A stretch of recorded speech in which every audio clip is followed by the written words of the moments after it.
Hey guys, welcome. I hope you all are having a great day when you are listening to this. If that is on Saturday, February 28th, when we are going live, then hooray, you're here with me live. But if you're catching the recording, that is also awesome as well.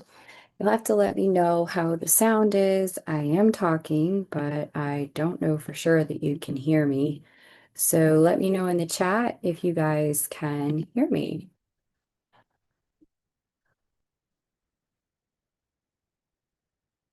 Hmm. Good morning, Flickerine.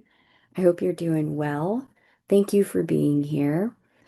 How's the sound, guys? When you are listening to this, I can hear myself.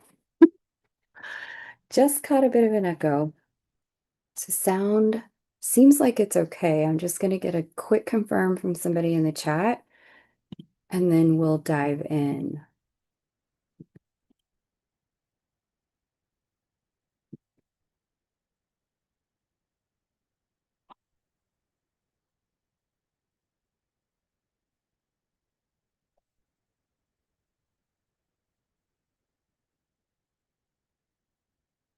So just let me know if you guys can hear on your end and it's not just me. I'm just not just making up sounds and feeling crazy. And then we'll go for it. Okay. Wendy says, can totally hear you. Welcome, Wendy. Good morning, hope, love, and sunshine. A bit of an echo, but we can hear you fine now. Kylie, hey sis, what's up? The echo was there before and now it's gone again. Okay. So as long as the sound is okay now, then we'll dive in. I am sharing my screen, but it looks like you can't see my screen. Hey, a name. Girl, have I got thoughts for you. Okay. It looks like you guys can't see my screen on YouTube. So let me figure out screen sharing like a different way because it's important to me that you're able to see the charts that I'm going to pull out for you. I've got some news stories and like historical data that I want to share with you. I've also got some,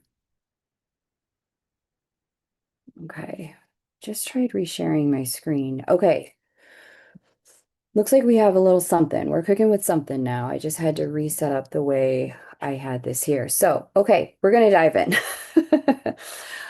We are going to talk today about the Aquarius Leo eclipse cycle, which just kicked off with our first eclipse in Aquarius. That was on February 17th. This cycle stretches from 2026 to 2028. And it is going to be a transformative and extraordinary time for all of us collectively as we move through the years of Pluto being inside of the sign of Aquarius. And I don't think that's any type of astrological accident. I believe that this is some sort of divine order and cosmic order to this. This is going to be a life-changing period of time for all of us. Not just individuals, but as a collective, as Aquarius governs collectives and Leo governs institutional sovereignty. I guess you could say it governs monarchies, sovereigns, leaders that rule on their own as opposed to through any sort of democratic system. So, Leo also governs creativity in many ways and children. And so we're going to see changes on all of the fronts that I just mentioned, as well as changes when it comes to technology, because Aquarius also governs technology. Communities, collectives, friendships, unions, all of that is Aquarian energy. And so the beauty in this is that we do have historical events to pull from to help us understand precisely what we may be looking at or dealing with. However, I want to preface this by saying we are in astrologically unprecedented times.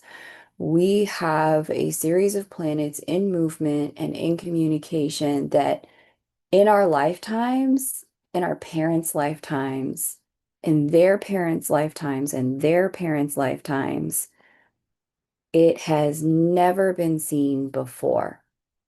And so, as a result of that, we are going to live through things that have never been seen on the planet before. If you've ever had the thought or the feeling,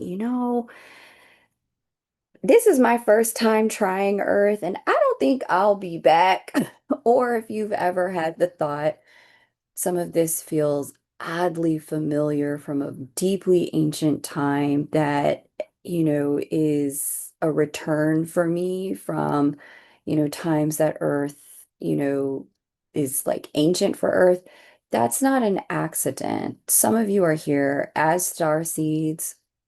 You've come to Earth to help Earth at this very specific time for these times, for these moments that are coming up.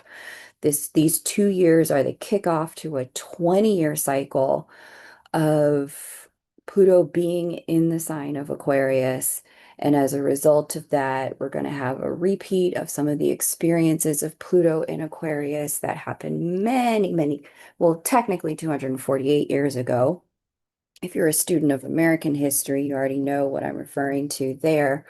However, um, these cycles are momentous, they're dynamic, they're impactful, they're transformative, and we get the opportunity to live through it. Some of you have lived through cycles like this on Earth before, and you're bringing ancient wisdom back into present time with the work that you're doing here on the planet. So, with that said, I want to dig in now to kind of what to expect and where we're headed, but I am going to start with some of the historical events. So, what we are in now is an Aquarius Leo eclipse cycle with the North Node in Aquarius, and that matters. The North Node points to the direction of collective growth. This is where we're supposed to be headed, what we're supposed to be moving toward, what we're supposed to be learning about. This is the direction we're meant to evolve into. The South Node represents the past, what's closing, what's ending. The South Node represents what's no longer viable, what's no longer relevant, and what we're all collectively working to let go of.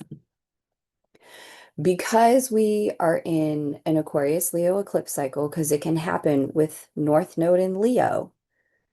Instead, it's North Node in Aquarius for this eclipse cycle. This matters because the direction of growth is Aquarian. What that means is that the direction of growth is toward more technology, ubiquitous and collective use of technology, collectives, communities, unions, groups, communities, and people coming together. These are the things we're meant to be learning about with the North Node in Aquarius. What we're meant to be releasing with the South Node in Leo throughout this cycle. What we're meant to be releasing is all about sovereignty that is individualized, power that is held by one person.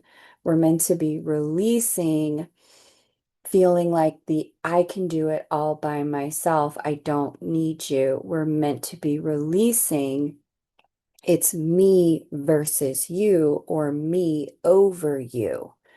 We're meant to step into it's me and you. Okay. So, very interesting. Sometimes we can learn lessons like this in the light. Sometimes we can learn lessons like this in the shadow. Um, Meaning Sometimes the lessons of learning to come together can be very uncomfortable, as you're going to see here in a moment with the historical events. Sometimes these lessons are going to be very smooth and be a real win, um, and feel really good as we grow through them. It's going to be a mix of both. And as I take you eclipse to eclipse after we look at the historical events, you're going to understand why and how this all comes together.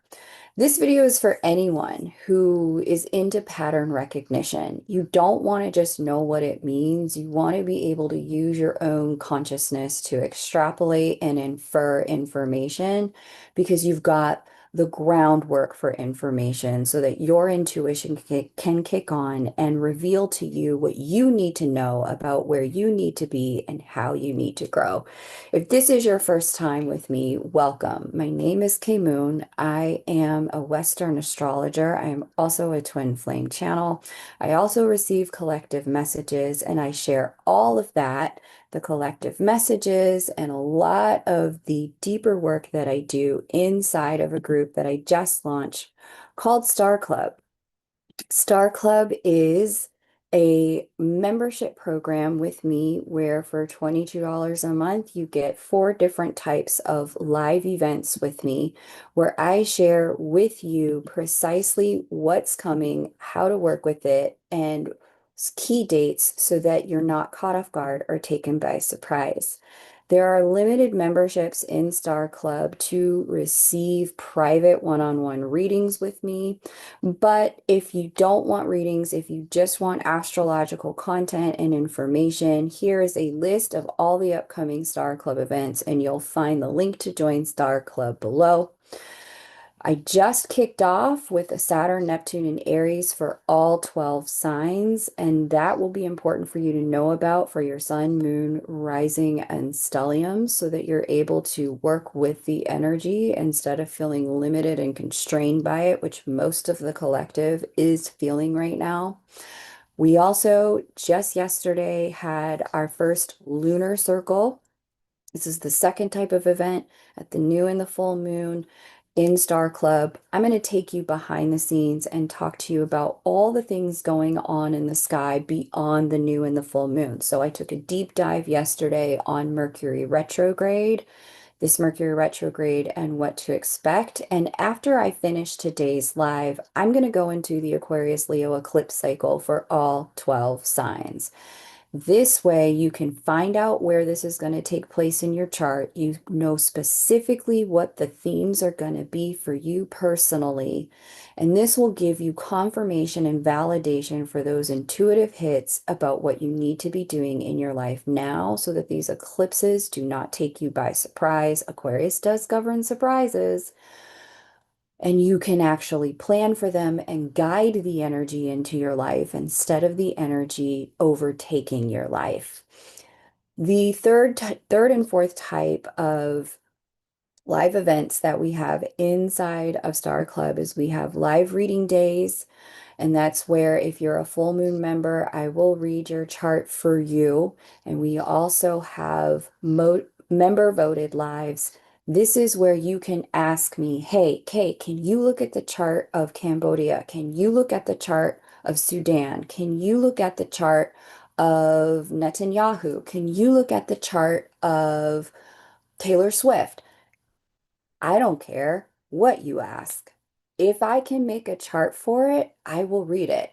You want me to look at the chart of Google and tell you what's going to happen at the tech giant? No problem. As long as the members say they want to see it, I am going to read it for you. And this is going to reveal a lot of really interesting information about collectively where we're headed sociopolitically, geopolitically, socioeconomically, all of the good stuff that I cannot say on YouTube, but is going to be important in terms of the choices you make in the years to come about where you place your body and how you deliver your service and light work here on the planet. So if you want in on the good stuff, join me in Star Club.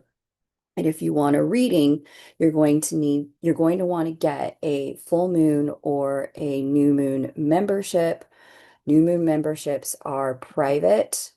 And the new moon memberships are the ones where I will read for you one-on-one, just me and you. Full moon is I'll read for you within the community so that everyone can learn together.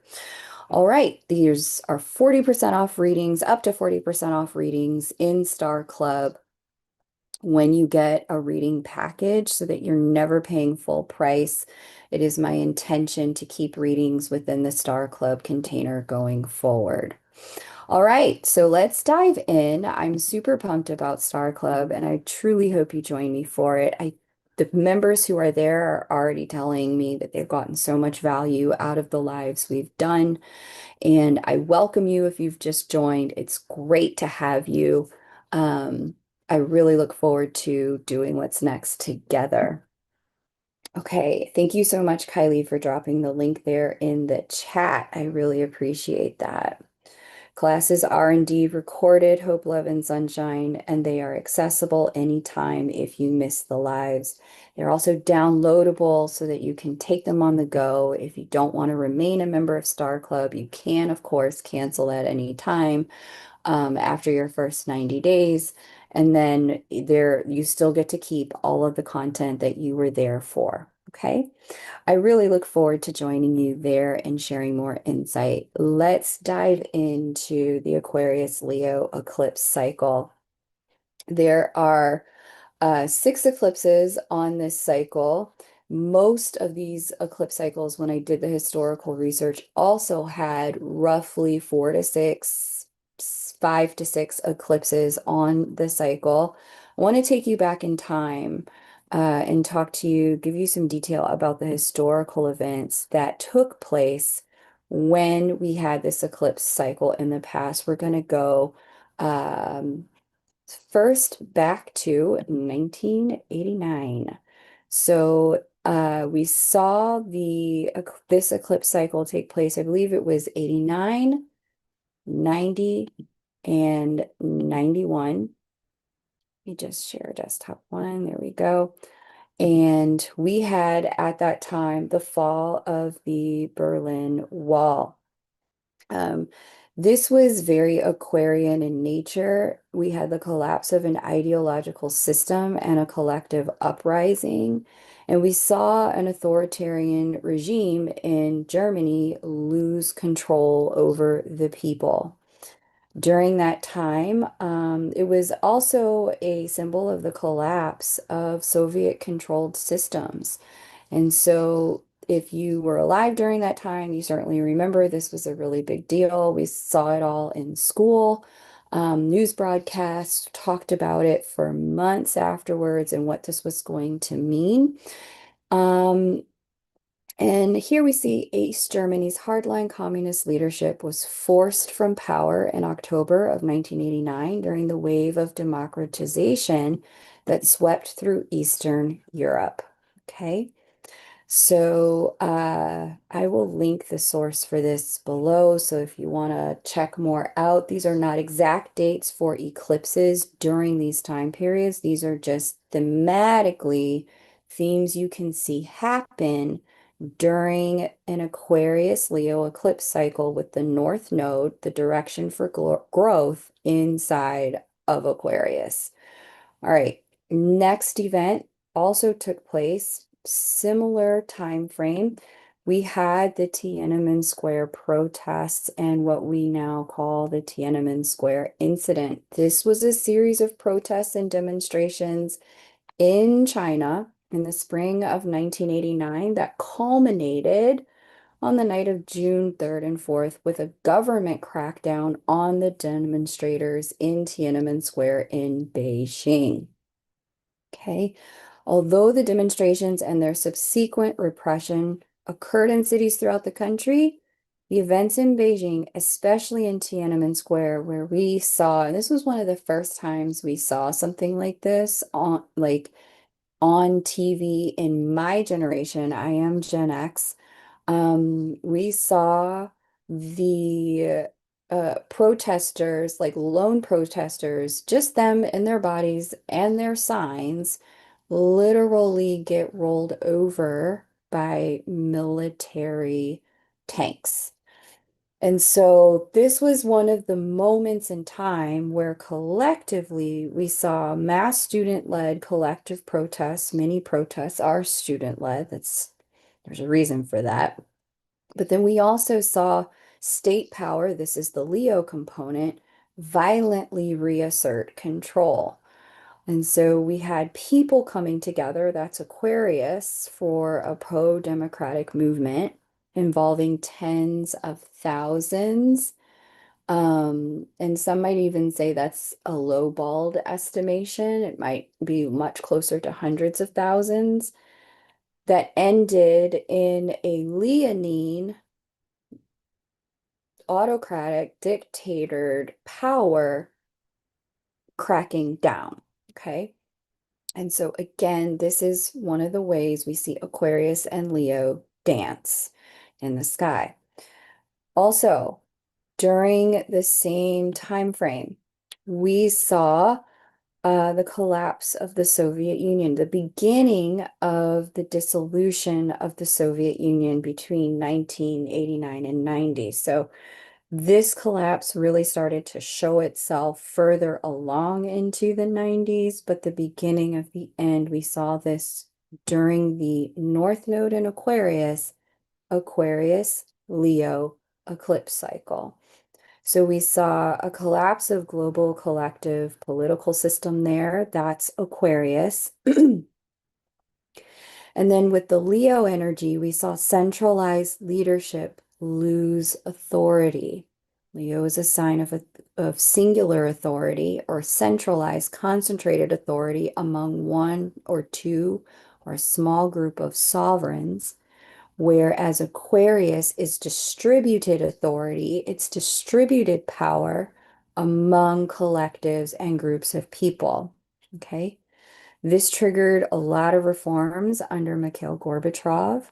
Um, and we saw right after this is when satellite states started to break away and they began to form their own independent countries.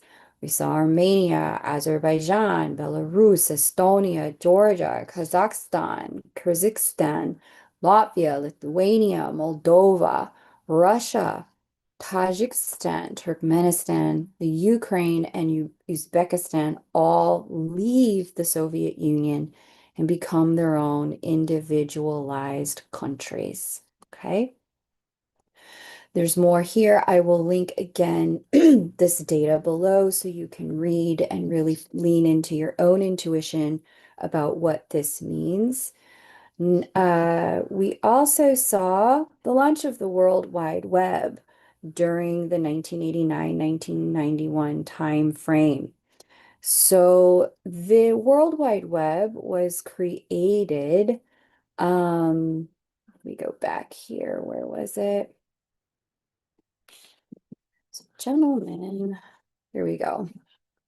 It began in 1989 with Tim Berners-Lee and his colleagues at CERN, an international scientific organization based in Geneva, Switzerland. CERN is not necessarily a recent invention with their Large Hadron Collider, been around for a while.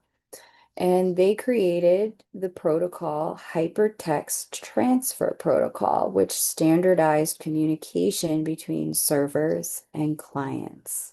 Okay. And so right at the end of the eclipse cycle, the Aquarius Leo eclipse cycle, the text-based web browser was made available for general release in 1992.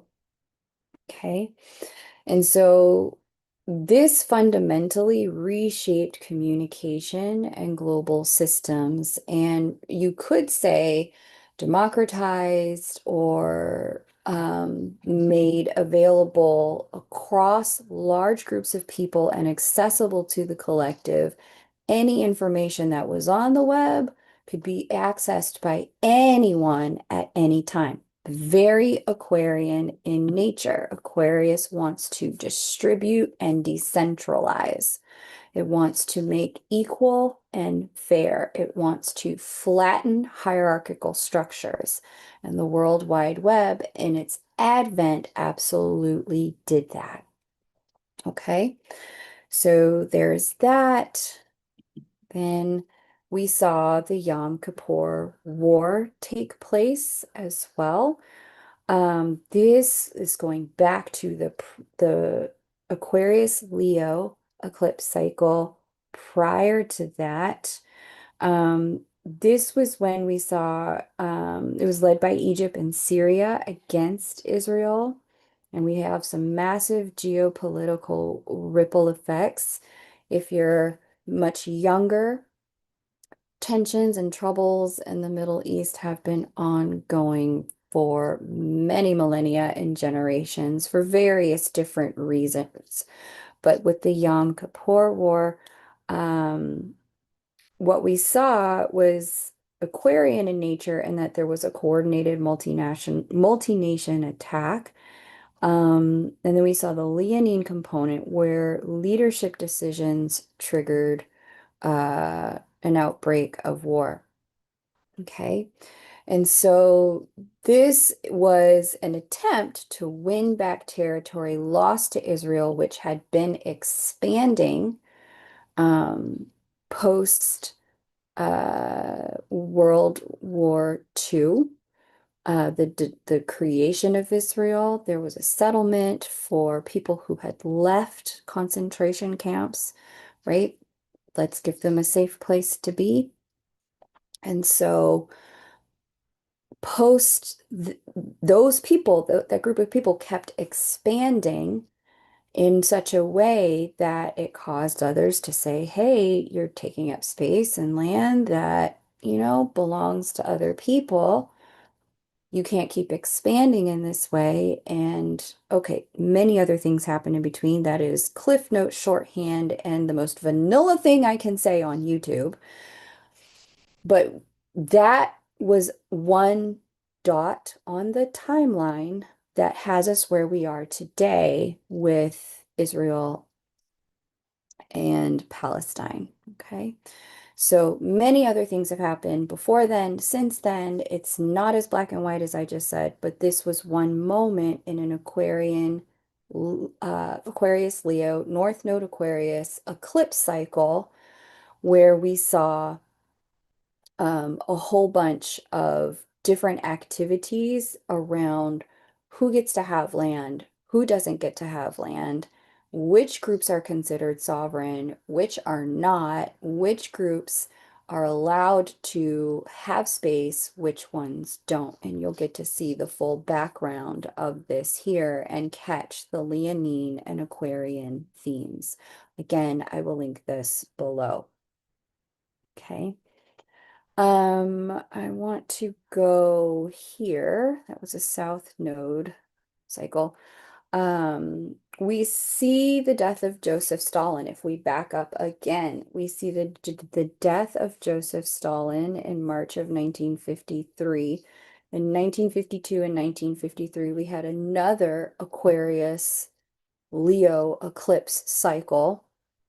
Okay. And with this, we have a leadership struggle that took off inside of the Soviet Union. And that ended a 3-decade dictatorship and began a shift toward uh, collective leadership in this process. And so with the Aquarius energy here, we see a system-wide shift toward that collective leadership. Again, Aquarius governs collectives. Leo, we see a loss of a singular autocratic leader with the South Node transiting through Leo. Okay. Also, during this time, we saw the armistice for the Korean War. That was July of 1953. And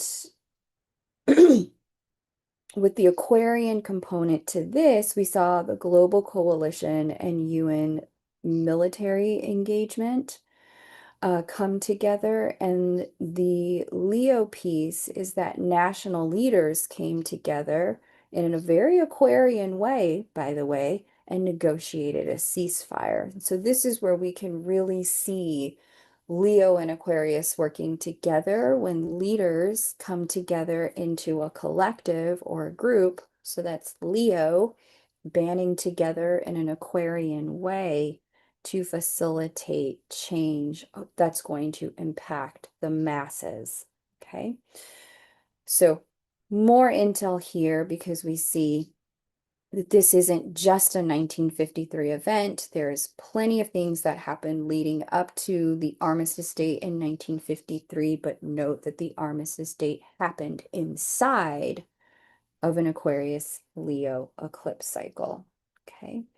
And then if we go back again to the preceding cycle, the cycle before that, we have the Dachau concentration camp.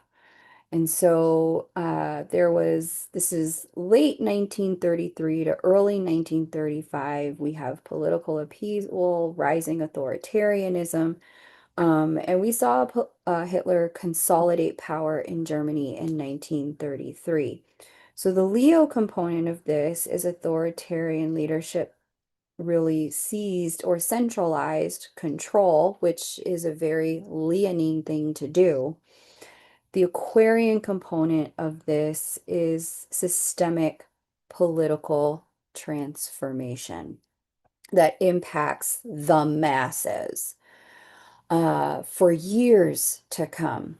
Okay. In 1933, Adolf Hitler becomes the Chancellor of Germany and begins eliminating political opposition, consolidating dictatorial power. And part of the reason this could happen during a North Node in Aquarius eclipse cycle, and this brings us into our eclipses. This is the last event I had on this little timeline, so you could kind of understand where we're headed here. Part of the reason this can happen while we are in the process of needing to learn how to come together as a collective, how to evenly distribute power so that everyone has some autonomy, can self-govern in certain ways. Part of the reason this can show itself during a cycle like this, something like that can show itself in a North Node cycle as opposed to a North Node in Leo cycle, which is like, oh, we're going toward the directions of kings and dictators and autocratic leaders. It can show itself in an Aquarius North Node cycle specifically because some of the lessons are uncomfortable, some of the lessons are easy. And so if we fast forward to the end of World War II, we see that Hitler's gone.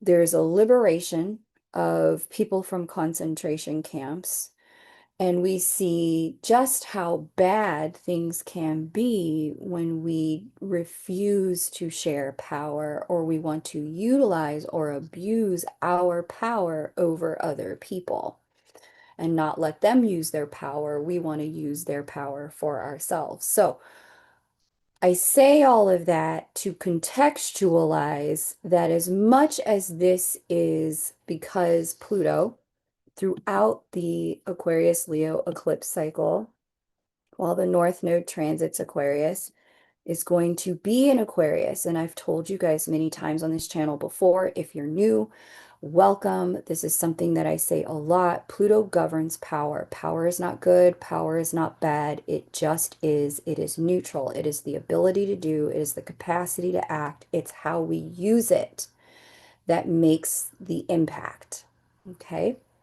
With Pluto having left the sign of institutions, that's Capricorn, that's governments, that's uh, school and educational institutions, medical institutions, anything that is codified and written into law as an established and legal way to move or operate your life, that's an institution. Here we have Capricorn, where Pluto was from 2008 to 2000. Well, last year it settled into Aquarius, but it dipped in and out for a couple of years. Um, Now that power has left institutions, it's no longer there, right? And we certainly see how institutions are responding to that. Now power is in the sign of communities, collectives. It's in the sign of unions, groups banding together. Okay. Power is now here at the same time that the North Node is about to also be here during this eclipse cycle. And so with this, we have power returning to the people. Sometimes the people need to get agitated enough to pick up their power and use it. And that is one of the things we saw with World War II. Okay. All right. So that's a little bit of history and context for what I'm about to give you astrologically as key dates, transits, and my first impression of these eclipses that are coming up on the Aquarius Leo eclipse cycle while the North Node prepares to transit through Aquarius. I'm going to go deeper on this, like I said, in Star Club. If you want to join, Kylie put the link inside of the chat for you. It'll also be in the description box. And in the community section, I believe, the post section of this channel, if you want to join Star Club immediately after, that's where I'm going to be taking questions about all of this. Okay. So here we are. We just had the first eclipse, February 17th. It was an Aquarius new moon solar eclipse. We see the North Node wrapping up transit in Pisces, headed back into Aquarius. And we see a conjunction to, like I said in the lunar update for this, Chariklo and Mars, a sextile to Chiron and Eris in Aries, as well as Ceres as part of that mix there. We also see a square to Uranus there in Taurus, and a semi-sextile to Saturn and Neptune in Aries, right there. This is definitely an energy placing a heavy demand on personal growth, transformation, and change. It is the onset and advent of finding your people, finding your place here on the planet. It's part of why I chose this eclipse for the launch of Star Club.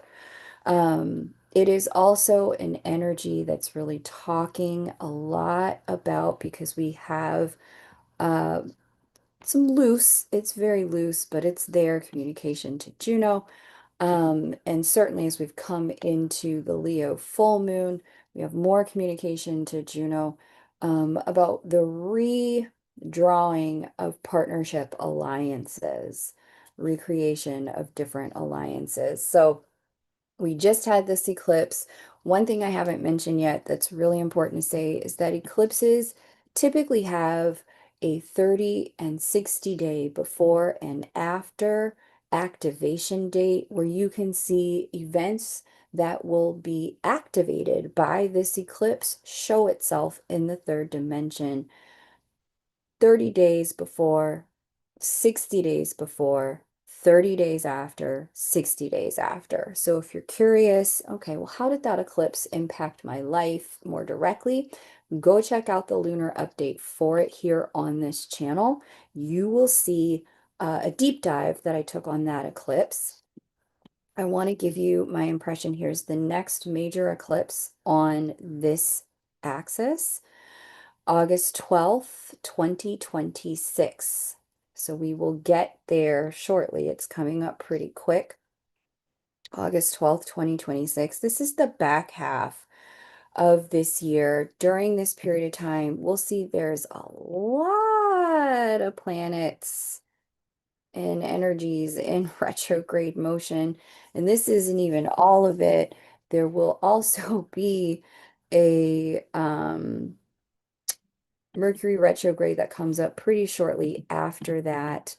Um, it's going to be an interesting back half of the year. This is also why I made sure to have that eclipse guide ready for you. Those of you who are joining Star Club, you already have a copy of that. If you join before March 3rd, you will get a copy of that as a bonus for joining Star Club that'll tell you what these retrogrades mean. But here's our eclipse at the 20th degree of Leo. We see this eclipse is conjunct the South Node. It's a loose conjunction, but it is a conjunction nonetheless, and that is going to matter. We are going to see something from the past show itself in the present concerning leadership, concerning sovereignties, concerning monarchies, concerning centralized leadership. We are going to see some type of event concerning, it could be governments, but not necessarily governments. This is more specifically leaders. Something from the past show itself in present time. Whenever there's an event conjunct the South Node, major event, we see something from the past come into the present. Okay. We also see a trine to Eris retrograde there in Aries. This trine lends itself to an energy that is significantly contentious. Eris, the mythology around Eris, we also see Pallas here as well. The mythology here around Eris is that she's known as discord, she's known as strife, she's known as the energy. I like to call her righteous riot. She's good trouble. When there has been an energy of exclusion, the energy of ostracization and disenfranchisement, that's when you really see Eris start to kick up and throw poison apples into the mix and let people fight. She likes to stir the pot when she has been left out. This is one of the key stories in her mythology and what she's known for. With a communication with a new moon solar eclipse, which is a new beginning eclipse, this can be instigation of strife by a leader or leadership if they are feeling ostracized, sidelined, etc. We can see that activate Pallas in the mix in the sign of Aries. Aries, the sign, deals with the self, the individual. This is a lot of personal defensiveness on the table for the collective. Like I said, I feel like this is going to be a contentious period of time. Again, activation dates leave August 12th. They go out to roughly about September 11th. Then they go out again from there to roughly October 10th. And then they go out, if we're really sensitive, we're talking about the 90-day mark, they go out again from there into November, early November around 9/10, 9/8, 9/9, that time frame. And that's for those who are hypersensitive. You'll feel this in your personal life that late. Most people don't. Most of the activating dates show themselves at the 30 and 60-day mark, if not on the or around the eclipse itself. Okay. We also see a loose trine there to Saturn, who's retrograde there in Aries. And Saturn is structure, Saturn is boundaries. However, when Saturn is retrograde, sometimes Saturn doesn't provide boundaries. And so if you were the type of person who was born with Saturn retrograde in your chart, it can be a struggle to name, name, and then enforce your boundaries in the house that Saturn sits within. In the house that Saturn governs. It can be really difficult to know what your boundaries are. Okay. So that's what I have for the Leo new moon solar eclipse. Some new cycle opens up. It does look like it comes with a little bit of strife. It's a repeat of something we've seen in the past. It's not going to be new. Um, Give yourself, permission to look at what this is going to look like for you personally. Like I said, I'm going to go through all 12 signs in Star Club right after this if you're joining me. Now, February 6, 2027, we will see an Aquarius new moon solar eclipse. So New moons are new beginnings. They open up new cycles. Like I said, solar eclipses do that exponentially. Here's our new moon solar eclipse at the 17th degree of Aquarius. It is conjunct the North Node this time.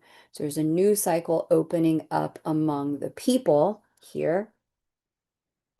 And with this one, this is a very interesting one. So too is the next one. We see a semi-sextile to Lilith conjunct Pholus from behind. We see a conjunction to Chariklo here as well. A sextile to Juno there inside of Pisces. Semi-sextile, actually. We see a sextile to Pallas and Saturn in Aries. Here is Saturn and Pallas. They are inside of Aries. And then as a separate conjunction set, we've got Eris, Vesta, and Chiron also in Aries, also in sextile. And we have a trine to Makemake in Libra.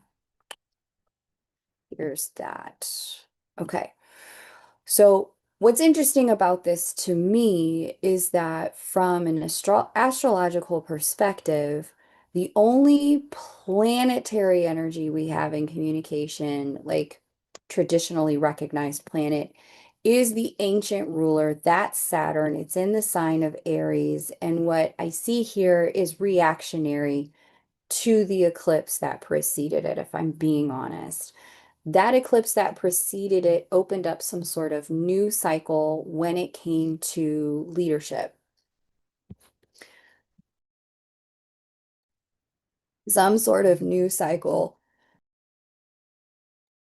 when it came to sovereignty, personal authority, and the way rulership works. And it does look like it comes from a vengeful place, I guess you could say. It's not the best. But then in reaction to that, here, February 6th, Aquarius new moon, solar eclipse, solar eclipses, new moons, big new beginnings. What I'm seeing here is the people having a response to that and saying, you know what? No, we retain and maintain and insist on maintaining and retaining our sovereignty and our power. That boundary is held by Saturn, who is now direct. It was retrograde with unchecked personal boundaries at the preceding eclipse. Now it is direct, making personal boundaries strong again. We see it strengthen even further by Pallas and the sign of the self and the individual, individuals saying, hey, these are my boundaries. Groups saying, hey, these are our boundaries as a group. We see Eris, Vesta, and Chiron here. Again, Eris is that righteous riot, righteous rage energy.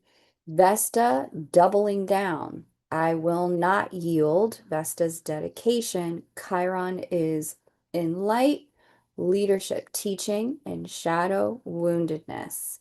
So what if we wanted to interpret this as a stack, what we're seeing is an energy that speaks to dedication, to not backing down when we have been rejected, when we have been excluded, disenfranchised. Again, I've been talking about this last year, this year, Chiron and Eris in Aries, they bring out the theme that they have in common, which is that rejection, that exclusion, that energy of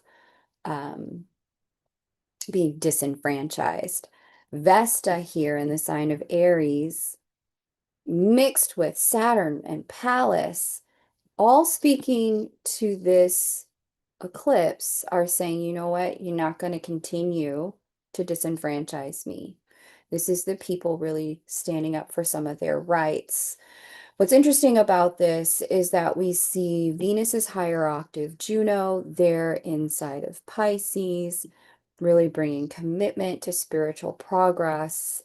Mercury as well, bringing communication and partnership to spiritual progress. This is really going to be, I guess you could say, there's a conjunction there, like retaliation by the light, I guess, if you wanted to say that. We see Chericlo here as well inside of Aquarius, blessing uh, group actions taken at this eclipse. Shaman's asteroid, Make inside of Libra, playing his part. He is retrograde. Lessons that have been learned in partnership and collaboration can be harvested and deployed at this time. What's challenging about this is that sometimes, with a retrograde, people like to ignore those lessons, even though they're there to be learned from. And we have Pholus here, Pholus in semi-sextile as opposed to full sextile, can make some of the actions taken here not only be short-sighted with Lilith as well, but also a little bit my way or the highway, yielding structural consequences. So, those quote unquote music festivals that we have been seeing unfold globally, they continue. I don't see them stopping anytime soon. I also see the um, those who don't like the music festivals, who are trying to stop the music festivals. I see those folks ramping up the ways they attempt to control the music festivals. And if you don't know what I mean by music festivals, just Google it, or check the comments. Somebody will put it there, and they'll also tell you why I'm not saying something different at this point. Okay, so that's the February 6th, 2027 new moon solar eclipse. Like I said, I do feel like it's a response to the Leo new moon solar eclipse that takes place back in August of 2026. The activation date for this brings us into December of 90 days, December of 2026. So these two kind of are going to really be working in tandem in some pretty key ways. Let's fast forward now to August 2nd, 2027. Okay. August 2nd, 2027. This is when we see a new moon solar eclipse in Leo. And so notice new moon solar eclipse February 17th, 2026 in Aquarius. New moon solar eclipse in Leo, August 12th, 2026. New moon solar eclipse February 6th, 2027 in Aquarius. And then new moon solar eclipse in Leo, 2027.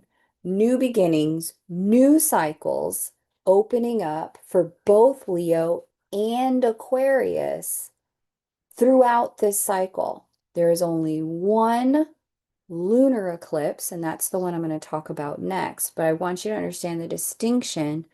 New moon solar eclipse open up new cycles. Full moon lunar eclipse close out old cycles. It is not good. It is not bad. We see closings of things that don't work, like the fall of the Berlin Wall. We also see the closing of chapters and seasons, like, the closing up of power of a singular regime that may have been in control for a long time. Is that good? Is it bad? It depends on how you look at it and how you live it. Okay. So let's take a look at this new moon solar eclipse on August 2nd, 2027. This one is conjunct Venus over here in Leo and the South Node. So again, it's something new that's going to get established in the present, coming back from the past. Okay. We see a semi-sextile to Ceres and Jupiter in Virgo. Here they are. Right there, speaking to this. So this is going to, again, make the establishment of some sort of closure, and it's going to be sweeping. Mm.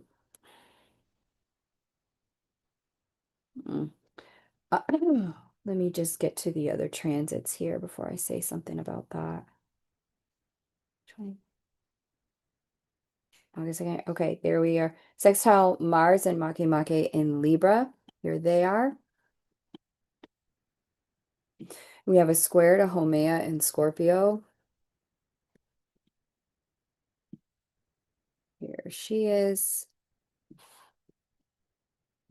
We also have an opposition to Pluto and Lilith in Aquarius, and Pluto is retrograde. Okay. We see a trine to Neptune retrograde in Aries. Where's my friend Neptune? Right there. And then we also see a square to Chiron and Saturn in Taurus and Aries, alongside our friend Righteous Riot. There's Eris having a little party up there. We see a sextile to Juno, Uranus in Gemini here, and a semi-sextile to Vesta in Cancer here. So as you can see, the entire chart is pretty much lit up. That is going to make this a very specific type of eclipse. When you have so many planetary energies all in communication with a lunar event like this particular eclipse is going to be one that's going to probably have a bigger sweeping impact than all of the other ones combined. And specifically, I'm going to say this is a culminating one, meaning in the cycle of eclipses, this is one where all of us will be able to look back and point to and say, yeah, that's when X, Y, and Z happened. That's when A, B, and C got started. This sort of thing. When I'm looking at this, again, this is something related to people in power, leaders, sovereigns, monarchies. This is not necessarily advantageous for the people per se. However, like I said in the beginning, there are sometimes very uncomfortable events that we grow through in order to realize how important it is to exercise our collective power. I do believe this is going to be one of those, specifically because of the way with this one we have communication between Uranus, Mars, and Pluto. Now, if you were in Star Club with me yesterday, you know I took a deep dive on these three and what happens when these three get into communication. And these three in particular are in communication with this eclipse. I'm not going to repeat that here. That is something that I can really only talk about in that venue. But what I can say is that if you are in a place where you have deep concerns about the restriction of movement, restriction of rights, restriction of access, and you have had the intuitive nudge to be in a different place, you want to get that done before August of 2027 if you can. That is about as much as I'm going to say about that. What I can say about this in the light is that this energy really opens up, especially with Chiron in Taurus. It really opens up how important it is to be thoughtful about what you value and organize your life around what really matters to you. Because as we live collectively through the Chiron-Saturn conjunction, as Chiron moves into Taurus and leaves the sign of Aries, Saturn is wrapping up his transit through Aries by the time we get to late 2027. One of the things that we're going to really be tasked with recognizing is how we need to not take things for granted. that we value when it comes to who we are, our own identities, and our capacity to live our own truth. This new moon solar eclipse in Leo is going to be one of these types of eclipses that remind us how critical it is to utilize those things that we value and take a stand for protecting them. Okay. So that's about as neutral and vanilla as I can make it, but Star Clubbers, if you've got questions about it, we will go deeper. Okay. Okay. Now let's take a look at the August 17th Aquarius full moon lunar eclipse that happens in late 2027. So it's almost a year and a half from now, a year and 6 months from now. Here is our full moon lunar eclipse. This is a closing cycle. It's a closing eclipse. It is here in the sign of the people. And it is conjunct Chericlo. We see that. So there is some blessing in this closing for the people. We see a semi-sextile to Nessus in Pisces. We see a sextile to Eris, Saturn, and Chiron. Tail end of Aries, beginning of Taurus. We see a trine to Juno and Gemini. We see an opposition to Venus, Mercury, and Jupiter here. So Sun, here's Venus, here's Mercury, here's Jupiter, straddling Leo and Virgo.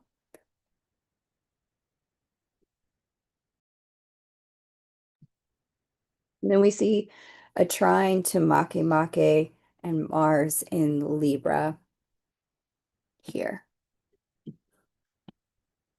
Okay, now with this particular eclipse, what I'm seeing in the energy, again, major planetary energies involved, Saturn, Venus, Mercury, Jupiter, Mars, a lot of tension in the sky from these oppositions, but it's not all bad. It's not all good.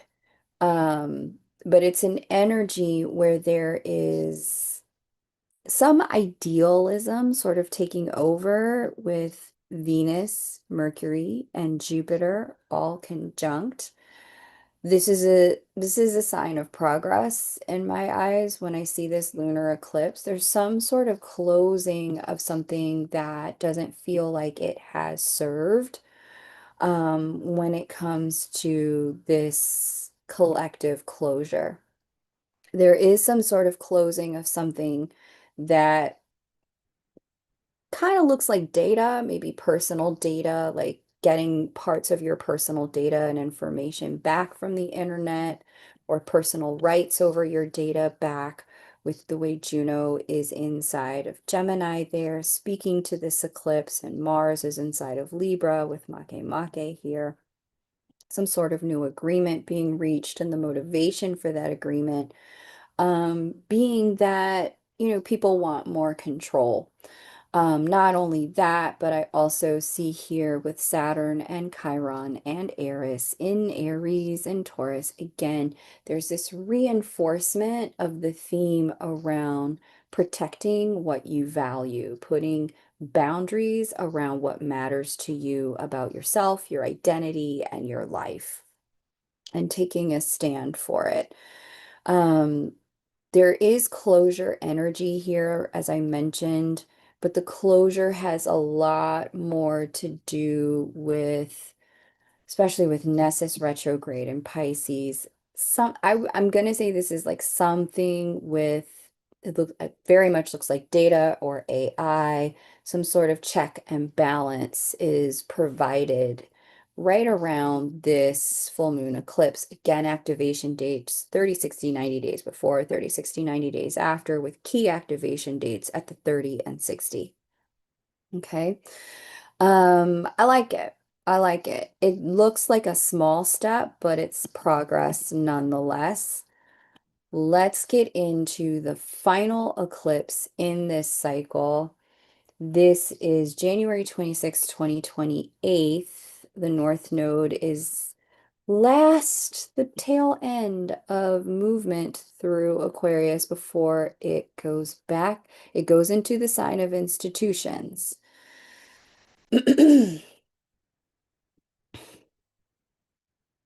I have some thoughts about that, but I'll hold those. It's a whole different conversation when we get to the North Node, Capricorn, Capricorn Cancer eclipse cycle. Right now we're on the North Node Aquarius, Aquarius, Leo eclipse cycle. This one, mm,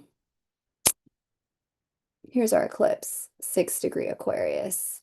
There's Pluto conjunct the eclipse. Um, I'm not a student of numerology the way some of y'all are, but you'll notice that they're all at the 6th degree of Aquarius. We also see here a sextile to Neptune in Aries. Okay. We also see a square to Chiron in Taurus. Um, Chiron is still conjunct Eris and Saturn, but it's only Chiron that's speaking to the eclipse, but Chiron's under the influence of these other two, and that's going to make a difference in terms of the way Chiron performs. We're going to get better energy from Chiron, less wounded energy, which I think is going to make this a lot better. So we're going to get more of Chiron's leadership and light. We also see a sextile to Uranus there, retrograde in Gemini. Okay. And we also see a square to Haumea in Scorpio. Okay. This is a little fascinating set of energies over here. We could say that there is an opposition to Vesta. It is loose, making it a T square. But when it comes to the energies that are major planetary energies, we see Uranus, Neptune, and Pluto all in the mix. Typically, when these three come into communication, there tends to be simultaneous technological and spiritual advances that unfold on the planet, regardless of eclipse or no eclipse. We do see advances in both arenas at the same time. These advances tend to happen quick. They tend to also be surprising. They tend to be, because this is a new moon solar eclipse, they're going to be quantum leap type advances. This doesn't look like it's, quote, new technology. It looks like it is technology that will be new to the masses, but that has been in development for years, years and years and years. But it's something that then becomes, the people then become aware of and then start to have access to it in more of their day-to-day lives. I would not be surprised if this is the beginning of some sort of um, like robotics and AI revolution where people have things like personal assistants that are at-home robots. I want you, like the way we're seeing robotics and AI advancements unfold right now, where there is, we're seeing robots look more and more human, AI start to do things that are semblances of greater and greater consciousness and awareness. That merge is, I'm starting to see that merge start to show itself toward the end of the 2020s, going into the 2030s, especially with the North Node going back into Capricorn. Um, so those of you who have thought, man, I don't want AI to do my creative work. I want AI to do my chore work. Can you do my laundry? Can you fold my clothes? Can you clean my bathroom? Um, this is the beginning of when I feel like something like that could become very possible and then more accessible to everyone. Um, And I find that very interesting that, the first thing that humans facilitated for artificial intelligence was creative work and not task work. Um, I just find that a really fascinating quirk of the way the human mind operates. If we take ourselves as made in the image of the creator in some capacity. So, I also feel like this is an eclipse where we're going to see um, things unfolding where there is like more and more people starting to do not just like off the grid work, but off the grid communities, off the grid and decentralized data systems and online systems. I think we'll see sort of some people are already talking about this in tech circles, um, the technological boom, where we're at the peak of what tech companies can do and the power that they can wield, that some of this is about to start to get massively decentralized and really already has. Um, Someone I know this morning sent me an article about if you wanted to leave all of the big central tech companies, Microsoft, Google, especially the American run ones, here are all these, thriving technological platforms that you can use for work, communication, etc. I feel like this new moon solar eclipse in January of 2020 is when we're really going to start to see the beginning or the peak of, certainly not the end, but the beginning or the peak of like the departure from those systems where people are like, yeah, we're not using Apple anymore. We're not using Android anymore. We're finding systems that are far more protective and powerful for collectives and groups, less censored, more autonomy, more freedom. Aquarius is our sign of freedom.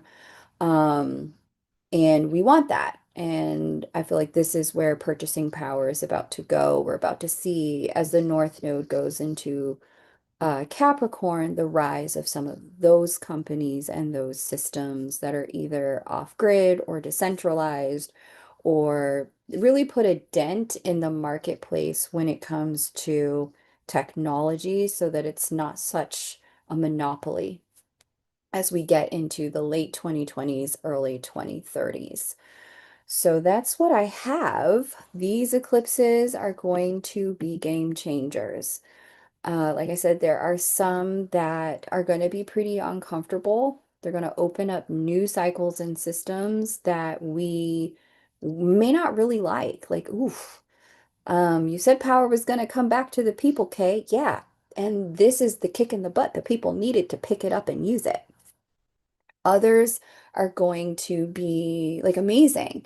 Like I said, with this one, I feel like there are some things with spirituality. I think I said it with this eclipse as well. Some things with this one with spirituality that are going to take a major and massive leap forward. If you've been following the podcast, the telepathy tapes, it's got its problems with it. It's not perfect, but it is publishing a lot of work in a democratized way where anyone can access the information through YouTube about what it means to have telepathic communication and how that operates without needing a chip in your head, without needing technology assistance to do that. How do we talk to each other across distances without needing email or a computer or a laptop or some other sort of technological interface? I feel like this is when we're going to see a lot of that type of spiritual advancement show itself in the third dimension with people who have not only been practicing, but have perfected systems to facilitate this type of interconnectedness for the people worldwide. So, and it becomes a bit more ubiquitous where spiritual practices and techniques won't even be considered spiritual at this point. It's going to be considered a little bit closer to science or meditation or research practices where we're able to connect without needing technological assistance. As you can already see, the technological leaders are working on ways to keep us dependent on technological assistance. That being said, I don't think it's an accident that the timing around all of that is showing up during this eclipse cycle. I think my professional opinion as an astrologer is that the people in power have been using astrology for a long time to foster and facilitate outcomes when it comes to shoring up their leader, securing leadership, shoring up foundations and boundaries, and directing and guiding consciousness where they want it to go. My intention with my work is to give you access to the same information so that you're not sitting around waiting and watching, but instead you're making conscientious choices and decisions to align yourself with the energies, align your life to the energies so that you can make decisions that work for you in your family, in your life, where you live. Okay. So this is what I'm seeing. I'm going to pause here for just a couple of questions before it's time for me to head over to Star Club. Thank you so much, Kylie, for keeping the link in the chat for everybody. If you have any questions about what you just heard, I'm happy to repeat or clarify for a few minutes. But if you'd like to join me where I am going to take a look at the way these eclipses work in a personal natal chart and take you along the axis, because as you can see, Aquarius and Leo are an axis. They work together. They're opposite signs on the zodiacal wheel. I'm going to take you into a place where you can see all of that and understand, okay, what is this going to mean for me in my chart momentarily here? But if you've got questions, drop them in the chat for me. I will answer them now before I head over to Star Club. Let me just see what's happening here in the chat. Antonia says she got confused on time zone. Welcome, you made it. Christian also made it. Welcome. It's great to have you here. Um, Green says, I was in Russia the year before that doing a cultural exchange, creating a show called Peace Child with North American teens and Russian teens, singing about peace and earth protection. I love that. Perfectly aligned with that period of time, North Node in Aquarius. Aquarius loves peace, it loves justice, it loves freedom. These are some of its core values as a sign. So that was definitely aligned and definitely something collectively we're going to be leaning into with the North Node's transit through Aquarius. She said that was in 1989. The Russians came to Canada to do the same with us in Canada. Amazing. Very Aquarian theme in nature. Thank you, Kylie, for reminding folks to like the video. Certainly appreciate it. Okay. Antonia put in the chat what a music festival is about. So I love that. Thank you, my dear. Um, Shelley Hurst says, looks like a steady, slow burning fire to me. It kind of is, and it kind of isn't. There's a few pops in there, a few explosions, with many peaks of intensity. There you go. There you go. Kylie says she's got to go. Thank you for being here, my managing moderator friend. I certainly appreciate it. Antonia says automatic writing helps with telepathy and taking breaks from devices. Yes, absolutely. Shelley asks or says, this all seems exciting, yet also proceed with caution and cognizance. Yeah, I would agree with that. That is absolutely accurate and true. It's a very exciting time to be alive on the planet because the things that are happening during this cycle are things that are going to um, really be impactful for years to come. So those of us who are way showers, light bearers, earth protectors, humanity guides. This is really a season where your leadership is going to be called upon more than ever. Your leadership is going to be recognized more than ever. What you have to say, how you say it, being that prism of light that shows light from your vantage point where you're at. People are going to need that more than ever. So, really well identified with that, Shelley. Thank you all for being here. I'm going to wrap up. I'm going to head over to Star Club. If you're joining me there, I can't wait to see you. We're going to talk about how this eclipse cycle breaks down in a chart so you can get more personalized information about how to work with this and what you're looking for in your own life and how to work with it in a way that keeps you from being disrupted and allows you to be intentional about how you're making changes. Okay. All right, everybody. Thank you so much for being here. Definitely like the video and subscribe. If you've got thoughts or experiences like Flickerine shared, let me know in the comment section. I'd love to hear it. I look forward to staying connected with all of you in Star Club. Take great care and bye for now.